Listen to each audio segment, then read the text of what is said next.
Hi everyone, how are you? I hope you will be safe and fine and doing well. So, welcome all of you in another lecture of matrices series.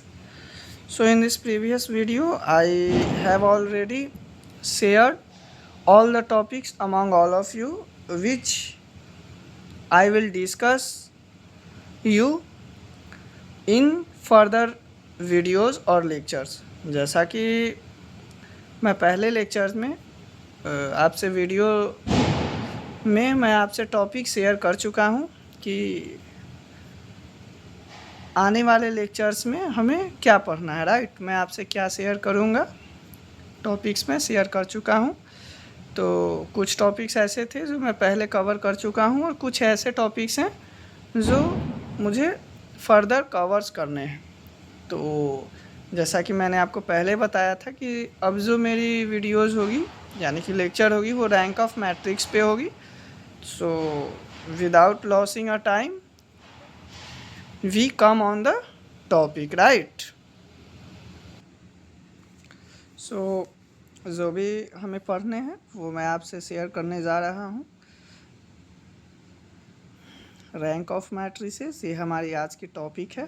तो rank of matrices शुरू करने से पहले मैं आपको उसके बारे में जो टर्म्स आएगी वो मैं पहले आपको बता देता हूँ, यानी कि मैं शेयर कर देता हूँ, राइट। सो आप देख पा रहे होंगे एक टॉपिक्स मैंने लिखा है सब मैट्रिक्स। आइए देख समझते हैं सब मैट्रिक्स है क्या। तो सब मैट्रिक्स जैसे आपने अगर 11th क्लास में सेट पढ़ा होगा, जैसे यूनिवर्सल सेट से हम कोई दूसरा सेट बनाते थे, जो कॉन्सेप्ट यूज़ होता था सबसेट में, सेम कॉन्सेप्ट सब मैट्रिक्स का है, राइट। सो पहले हम देखते हैं इसे बाय डिफिनीशन। बहुत ही सिंपल डिफिनीशन है। I hope you will be easily able to connect with the definition, right? Submatrix, if we delete row and column from any matrix, then the new matrix is subset, sorry, submatrix of that matrix। कहने का मतलब है कि यदि किसी matrixes से, जैसे वो ए मैट्रिसेस मैंने कंसीडर किया, उससे हम किसी रॉ और कॉलम को डिलीट कर दें तो जो न्यू मैट्रिसेस बचती है वो उसी मैट्रिसेस की सबसेट होती है, राइट। जैसे यूनिवर्सल सेट में हुआ करता था कि यू है एक सबसेट और उससे हमने ए और बी नया सबसेट बनाया, वो क्या हुआ करता था, यू का सबसेट हुआ करता था। सेम कॉन्सेप्ट आपको सब मैट्रिक्स में भी है कि किसी मैट्रिक्स में से हम रॉ और कॉलम को लीव कर दें या डिलीट कर दें तो जो मैट्रिसेस आएंगी वो क्या होगी, उस मैट्रिसेस की सबसेट होगी, राइट। जैसे कि मैंने आपके सामने 3x3 ऑर्डर का मैट्रिसेस कंसीडर किया है, राइट। सो आइए देखते हैं। सबसे पहले मैं आपके सामने इसके रॉ एंड कॉलम्स, आपकी मर्ज़ी है, आप चाहें तो एक बार में रॉ डिलीट कर सकते हैं, कॉलम डिलीट कर सकते हैं, दोनों बार में रॉ कॉलम दोनों डिलीट कर सकते हैं, राइट। सो मैं पहले इसके कॉलम को डिलीट कर देता हूँ, ऊपर वाले कॉलम को, राइट। तो देखिए कौन सा ये बचेगा, 4 6 3 2 5 1। So we can say that B, जो हमारा न्यू मैट्रिसेस आया, B is subset of A, right? So we can say that so B is subset of A। B जो है वो A का सबसेट है। सिमिलरली मैंने रॉ को इसमें से कॉलम को डिलीट कर लिया था, आप चाहें तो रॉ को भी डिलीट कर सकते हैं या दोनों को एक साथ डिलीट कर सकते हैं, राइट। तो आई होप आपको ये कॉन्सेप्ट इजीली समझ में आया होगा। तो सब मैट्रिक्सेस ये कॉन्सेप्ट थी जो मैंने आपसे शेयर किया है, ताकि रैंक ऑफ मैट्रिक्स में अगर ये टर्म आए तो आप कंफ्यूज ना हो, राइट, इजीली आप समझ पाएँ। रैंक ऑफ मैट्रिसेस, जैसा कि मैंने आपको पहले बताया था, सिंगुलर मैट्रिसेस कि जब मैंने प्रॉपर्टीज़ आपसे शेयर की थी, यानी कि जब मैं प्रॉपर्टीज़ आपसे शेयर कर रहा था तो प्रॉपर्टीज़ में एक टर्म आया था रैंक ऑफ मैट्रिसेस। वाकई काफ़ी इम्पोर्टेंट टर्म हो जाता है in the purpose of examination as well as your semester paper examination and competitive examination, right? So ये टर्म काफ़ी वैल्यूएबल और इम्पोर्टेंट हो जाता है। तो जब आपको याद आ रहा होगा कि जब मैंने आपसे सिंगुलर मैट्रिसेस की प्रॉपर्टी शेयर किया था तो उसमें एक टर्म आया था रैंक ऑफ मैट्रिसेस की, राइट? सो अब हम देखेंगे रैंक ऑफ मैट्रिसेस क्या होता है। आप देख पा रहे हैं अच्छे से, a number R is said to be the rank of a matrix. एक नंबर आर कहने का मतलब है कि ये रो और कॉलम आर यानी कि row. A number R is said to be rank of a matrices A if it possesses the following true properties, यानी कि यदि ये दो प्रॉपर्टीज़ को पोजेज करती है तो वो नंबर रैंक ऑफ किसी मैट्रिक्सेस की रैंक होती है। आइए देखते हैं वो दो प्रॉपर्टीज़ कौन कौन सी है। There is at least one square sub matrix of A of order R whose determinant is not equal to zero. कम से कम किसी स्क्वायर सब मैट्रिक्स ए में यदि उसका ऑर्डर आर यानी कि रो वाला पार्ट जिसका डिटर्मिनेंट इक्वल टू ज़ीरो नहीं हो, पहली प्रॉपर्टी है ये। दूसरी property, if matrix A contains any square sub matrix of r plus 1 then the determinant of every sub matrix of A of order r plus 1, यानी कि कोई मैट्रिक्स ए है जो कि कंटेन्स करती है स्क्वायर सब मैट्रिक्सेस r प्लस 1 सीरीज़ की, यानी कि 3/4 ऑर्डर का मैट्रिक्स है जिसमें 3 रो और 4 कॉलम, यानी कि r plus 1। Then the determinant of every sub matrix of A of order r plus 1। तो जो determinants A of order r plus 1 है वो शुड भी ज़ीरो होनी चाहिए। ये टर्म सॉरी मैं भूल गया लिखना, शुड भी ज़ीरो। जैसे जैसे मैं लेक्चर में आगे बढ़ूँगा दोनों प्रॉपर्टीज़ और दोनों डिफिनीशंस की मीनिंग आपको समझ में आएगी, राइट? तो जब मैं सोल्व करूँगा रैंक फाइंड आउट करूँगा तो दोनों प्रॉपर्टीज़ आपको इजीली समझ में आएंगी। It is indicated by the symbol rho of A. इसे हम रो ऑफ ए से इंडिकेट करते हैं या डिनोट करते हैं, सिंबल रो ऑफ ए से।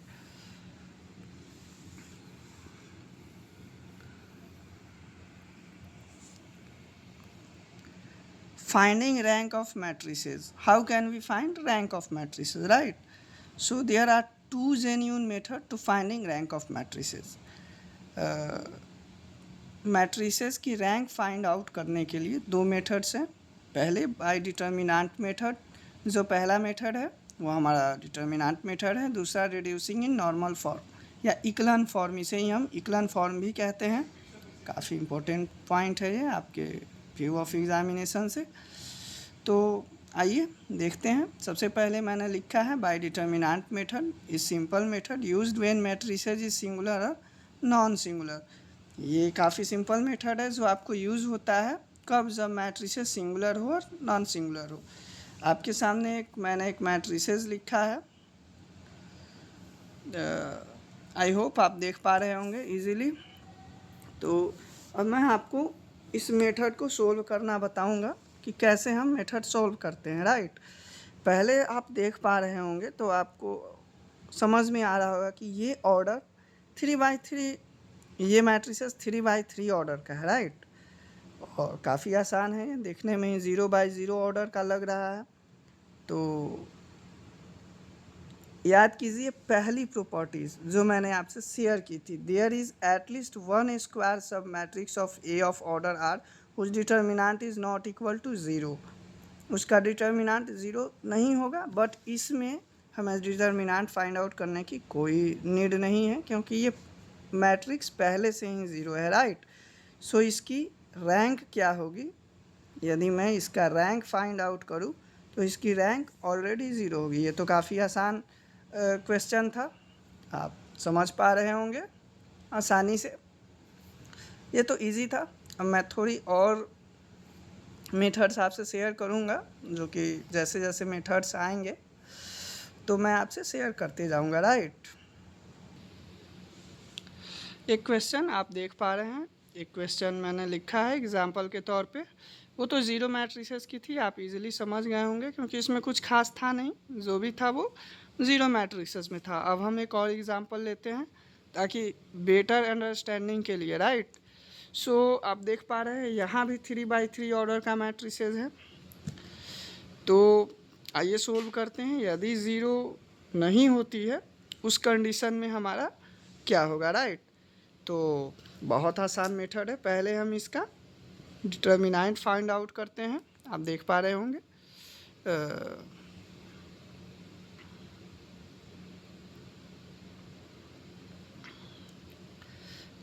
Determinant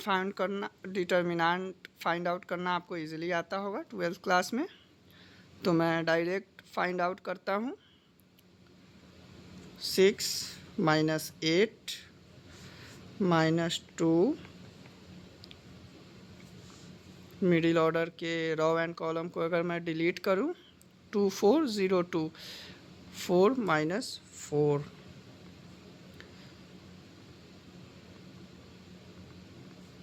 right +3 1।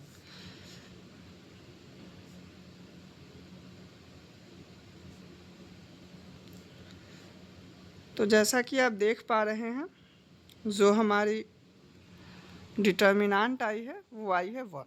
डिटर्मिनेंट की जो वैल्यू आई है वो 1 आई है। तो जब डिटर्मिनेंट की वैल्यू 1 आ रही है तो हमारा रैंक क्या होगा, राइट। अब मैं आपको ले चलता हूँ डिफिनीशन की दूसरी प्रॉपर्टीज़ पे। आप देखिए, if matrix A contains any square sub matrix of R+1 then the determinant of every sub matrix of order A of R+1 should be 0। 0 होनी चाहिए, बट ये 0 नहीं है। अगर 0 नहीं होती है तो हम इसका vice versa rank find out करने में R+1 निकालेंगे। यदि 0 नहीं होती है तो ध्यान से समझिएगा ये कॉन्सेप्ट। अगर उसका डिटर्मिनेंट 0 नहीं होता है तो हम उस कंडीशन में उसका रैंक फाइंड आउट करने के लिए R+1 वाली प्रॉपर्टीज़ यूज़ करेंगे, राइट। तो आप यहाँ देख पा रहे होंगे कि जो हमारी डिटर्मिनेंट्स की वैल्यू 1 आई है वो इक्वल टू नहीं है 0 के, राइट। सो हमारी रैंक क्या होगी, P ऑफ A। रैंक हम कैसे फाइंड आउट करेंगे, R+1 वाली property, where R is value of determinant and +1। So R+1 is equal to 2। तो आप इजीली देख पा रहे होंगे कि जो रैंक है हमारी मैट्रिक्सेस की वो कितनी है, 2 है, राइट। और बेटर अंडरस्टैंडिंग के लिए मैं एक और एग्जांपल कंसीडर करता हूँ। तो जैसा कि आप देख पा रहे हैं एक और मैट्रिसेस मैंने लिया है बेटर अंडरस्टैंडिंग के लिए इस कॉन्सेप्ट का। तो इस डिटर्मिनेंट में आप देख पा रहे हैं 3x3 ऑर्डर का ये मैट्रिसेस है, और जब मैंने इसका डिटर्मिनेंट्स फाइंड आउट किया है तो जो डिटर्मिनेंट्स हमें मिल रहा है वो मिल रहा है 0, राइट। जब 0 होगा इस केस में हम क्या करेंगे, पहले भी आपने देखा है, उसमें तो काफ़ी आसान थी चीज़ें, आप अच्छे से इंटरकनेक्ट हो पा रहे थे, इसमें कुछ करना नहीं था। 0 थी तो रैंक 0 हो गई, बट इसमें ये 3x3 ऑर्डर का मैट्रिक्स है और इसकी वैल्यू 0 आ रही है। इस कंडीशन में अब हम क्या करेंगे, राइट। सो हम यहाँ देखते हैं जब वैल्यू 0 आती है तो वो मैट्रिसेस सिंगुलर मैट्रिसेस हुआ करती थी, राइट। यदि आपको याद आ रहा होगा तो जब मैट्रिसेस सिंगुलर हैं और लेस दैन 3 है, चूँकि मैट्रिसेस 3x3 ऑर्डर की है, यदि आप देख पा रहे हो तो जब 3x3 ऑर्डर की मैट्रिसेस हैं डिटर्मिनेंट 0 है, डैट मीन्स कि मैट्रिसेस सिंगुलर है, राइट। जब मैट्रिसेस सिंगुलर होगी उस कंडीशन में हम क्या करेंगे, इस मैट्रिसेस की वैसी वैल्यू या डिटर्मिनेंट की जिसकी वैल्यू 0 के इक्वल नहीं हो, हम वैसी वैल्यूज़ आइडेंटिफाई करेंगे, राइट। कहने का मतलब है कि मैं माइनर्स को सेलेक्ट करूँगा जिसकी वैल्यूज़ 0 के इक्वल नहीं हो। माइनर्स हम कैसे फाइंड आउट करते हैं, 12th क्लास में आपने पढ़ा होगा माइनर्स हम कैसे फाइंड आउट करते थे, right. A11, A12, A13, A14, मतलब ऐसे कर करके माइनर्स हुआ करता था, राइट। जितना ज़्यादा रो एंड कॉलम्स हुआ करते थे उतना हम माइनर्स फाइंड आउट करते थे, राइट। यदि आपको याद आ रहा होगा 11th क्लास में, सॉरी 12th क्लास में, तो A11 की जब हम मैट्रिसेस फाइंड आउट करते हैं, A11 ध्यान से देखिए, A11 के लिए डिटर्मिनेंट हमारा क्या होगा, 1 2 3 4, राइट। आइए हम इसके माइनर्स को फाइंड आउट करते हैं। जब हम इसके माइनर्स को फाइंड आउट करेंगे तो ये वैल्यू होगी -2 which is not equal to 0। इस which is not equal to 0, सीधी बात है, बहुत ही आसान कॉन्सेप्ट है। इसके बाद अगर हम फाइंड आउट करते हैं A11, A12, A13, मतलब तो जो हमारी वैल्यूज़ होगी वो 0 हो सकती है, राइट। जब हमें पहली वैल्यू ही 0 के बराबर नहीं मिली तो आई एम श्योर डैट कि ये ही वैल्यू एक होगी जिसे हम रिमूव करेंगे, राइट। अब आपको याद आ रहा होगा सब मैट्रिक्स की कॉन्सेप्ट। अब हम इस रो एंड कॉलम को रिमूव करेंगे और रैंक फाइंड आउट करेंगे इजीली, बहुत आसान है। 3 ऑर्डर का ये मैट्रिक्स है और हम इसमें से डिलीट करेंगे A11 के माइनर्स को, राइट, जिसकी वैल्यू 0 के इक्वल नहीं है। 3 - 1 = 2। आई होप आपको कॉन्सेप्ट समझ में आया होगा। यदि आप बेटर अंडरस्टैंडिंग के साथ, पेशेंस के साथ समझेंगे तो 100% गारंटी है कि आप समझ ही जाएंगे, राइट। यदि नहीं समझ में आए तो भी पैनिक नहीं होना है। वीडियोस को 2 से 3 बार आप देखें, प्रीफर करें, चीज़ें बराबर समझ में आएंगी आपको।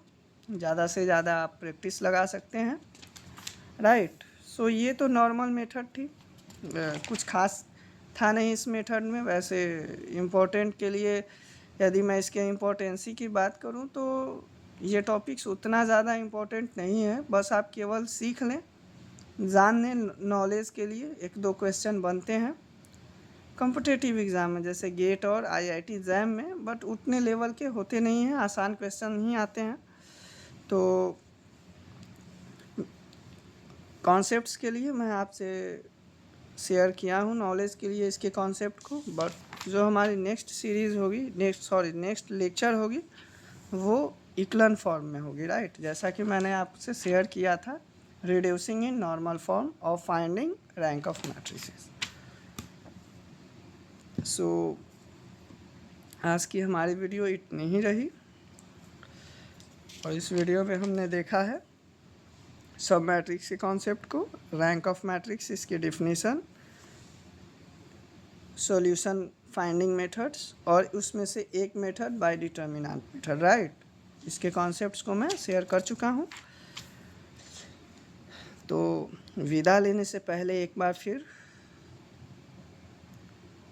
I will request to all of you, please subscribe my YouTube channel more and more, by which I can bring a such type of informative content among all of you, right?